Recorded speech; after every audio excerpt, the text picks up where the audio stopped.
গান, এরকম ভাবে বাঁশি, ডুল, তবলা, হারমোনি, এগুলি হলো শয়তানের অস্ত্র। বাউল আবুল সরকারের ফাঁসি যতদিন পর্যন্ত না রায় হবে ততদিন পর্যন্ত এই আন্দোলন চলবে। এই বাংলাদেশ যেন একটা ইসলামের বাংলাদেশ গঠন করতে পারি। বাংলাদেশ তো আগে থেকে ইসলাম কান্ট্রি, 1947-এর পরে থেকে ইসলামের একটা প্রক্রিয়া শুরু হয়েছে, 71-এর পরে ইসলাম কান্ট্রি হয়ে গেছে। তো সেখানে মুসলিমরা বাস করে, তার সাথে হিন্দুরাও বাস করে, কিন্তু মুসলিমদের ভিতরে দুটো সংখ্যা আছে, তারাও কিন্তু ওই আল্লাহরই উপাসনা করে। সেরকম ওই আবুল সরকার যে গ্রেপ্তার হয়েছে, সে গান বাজনা করে মানুষকে আল্লাহর কথাই বলুক বা ভগবানের কথাই বলুক, যেটাই হোক সেটা করে। তো সেখানকার জনতা এখন উঠে পড়ে লেগেছে যে সেখানে গান বাজনা ইত্যাদি ইত্যাদি বন্ধ করার জন্য। এগুলো নাকি বলে শয়তানের অস্ত্র, আর এগুলো শুনলে নাকি বলে মানুষের ধর্ষণ করে, বলাৎকার করে। তো এই তৌহিদি জনতাদের আমি একটা কথা বলতে চাই, বাংলাদেশে যেসব মসজিদগুলো আছে, শুধু বাংলাদেশ নয় অন্যান্য জায়গাতেও দেখা যায়, যারা সেখানে ধর্মীয় শিক্ষা নিতে যায় তাদেরকে ছোট ছোট শিশুদের, বাচ্চাদেরকে তারা কিন্তু ধর্ষণ করে। প্রতিনিয়তই দেখা যায় যে তারা ধর্ষিত হচ্ছে। তো যদি গান বাজনা তাদের হয়ে ইমানের বাইরে থাকে, তো মসজিদে তো এসব হয় না, গান বাজনা হয় না, তো সেখানে কি করে ধর্ষণটা হয়? আজকে বাংলাদেশের তৌফিকি জনতারা যে কথাগুলো বলছে একবার শুনে নি। আগে গান বন্ধ করুন।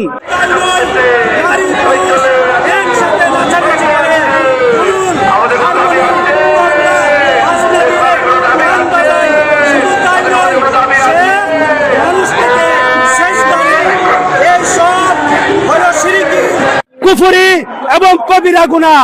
আল্লাহ রাসূল সাল্লাল্লাহু আলাইহি ওয়াসাল্লাম বলছেন, আল গিনা রুকিয়াতুজ জিনা, গান হলো জিনার মন্ত্র। গান শুনলে মানুষ নারী দর্শনের প্রতি উদ্বুদ্ধ হয়। কথা ঠিক কিনা বেঠিক? যারা নারী দর্শনের বিরুদ্ধে, আমি বলবো আগে গান বন্ধ করুন, আগে ঢোল, হারমোনি, তবলা, বাঁশি বাজানো বন্ধ করুন।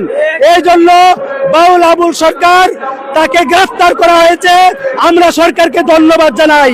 কিন্তু পিছনের দরজা দিয়া যদি বাউল আবুল সরকারকে ছেড়ে দেওয়া হয়, তাহলে বাংলার 18 কোটি মানুষ বাউল আবুল সরকারের বিচারের জন্য মাঠে নেমে যাবে।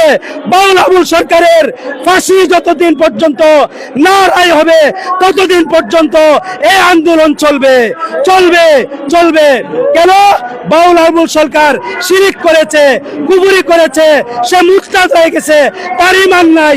তার দোসর যারা বলছে সে মাপ চাইছে, এ মাপ হবে না। সে গান ছেড়ে দিয়ে খাতি দিলে তওবা করে, এরকম ভাবে জীবনে আর কোনোদিন গান, মদ, গাঞ্জা, নারী নিয়ে নাচানাচি এই ধরনের প্রতিশ্রুতি যদি দিতে পারে, তাহলে তার তওবা এবং তার ক্ষমা গ্রহণ করা হবে, নতুবা তার ক্ষমা গ্রহণযোগ্য করা হবে না। কথা ঠিক কিনা বেটি? এজন্য বর্তমান সরকারের কাছে আমরা দাবি জানাই, সারা বাংলাদেশে মাজারে এবং এই শীতকালীন যেখানে গানের অনুষ্ঠান হবে, সেই গানের অনুষ্ঠানগুলি ইসলাম বিরোধী, হাদিস বিরোধী, কোরআন বিরোধী। গানের মধ্যে ডোল, বাঁশি, তবলা, হারমোনি থাকে, এই সবগুলোকে হাদিসে বলছে আল মাজামির ইবালাতুশ শয়তান। গান, এরকম ভাবে বাঁশি, ডোল, তবলা, হারমোনি, এগুলি হলো শয়তানের অস্ত্র, শয়তানের হাতিয়ার। শয়তানের হাতে এই শয়তানের হাতিয়ার থাকতে পারে। আবুল সরকার শয়তান, তার দোসর শয়তান। এই জন্য শয়তানি হাতিয়ার নিয়ে তারা মানুষকে গান গায়, মানুষের সামনে গান গায়, এবং গান গায়া মানুষকে এরকম ভাবে খারাপ কাজের মধ্যে উদ্বুদ্ধ করে। আমরা দাবি জানাই, আবুল সরকারের বিচার হইতে হবে এবং ফাঁসির রায় হইতে হবে। আল্লাহ তাআলা আমাদের এই বাংলাদেশকে গান থেকে মুক্ত করে আমাদের এই বাংলাদেশ যেন একটা ইসলামের বাংলাদেশ গঠন করতে পারি। আল্লাহ তাআলা আমাদেরকে তৌফিক। তাহলে তো গোটা ঘটনাটাই শুনলেন যে এই যে শেখ হাসিনা যাওয়ার পরে জামাতে ইসলাম এরা এই যে বাংলাদেশের যে মাজার টাজারগুলো ছিল, এই মাজারগুলো একে একে অনেক মাজার ধ্বংস করেছে। আর মাজারে যারা থাকে তারা কিন্তু মাজারের উপাসক, তারাও কিন্তু আল্লাহরই নাম নেয়, সেগুলোও তাদের পছন্দ হয় না। এবং যারা মাজারে পূজা করে তারা গান বাজনা করে থাকে, সেরকমই এই আবুল সরকার উনিও গান বাজনা করে। তাই বাংলাদেশের জনতা এখন উঠে পড়ে লেগেছে যাতে এই গানগুলো বন্ধ করা হয়। আর এই গান বাজনা শুনলে নাকি বলে নারী ধর্ষণ হয়। তো বাংলাদেশে যেসব মসজিদগুলোর ভিতরে ধর্মীয় শিক্ষা দেওয়া হয় সেখানকার মৌলানারা নাকি বলে যারা ধর্মীয় শিক্ষাটা দেয় তারা কি করে ছোট ছোট শিশু তাদেরকে কি করে ধর্ষণ করে। তাদের কি এটুকু বোধ হয় না যে আমারও ঘরে তো একটা সন্তান রয়েছে, তাদেরকে ধর্ষণ করি, আমার ছেলেটারও কি হতে পারে, আমার সন্তানটার কি হতে পারে, এ কথা ভাবে না। সেখানে দোষ হয়ে গেল যারা গান বাজনা করে তাদের উপরে। তারা নাকি ওই হারমোনি বাঁশি ইত্যাদি ইত্যাদি নিয়ে গান বাজনা করে, তাই তাদের ওই ধর্ষণের প্রতি উদ্বুদ্ধ হয়।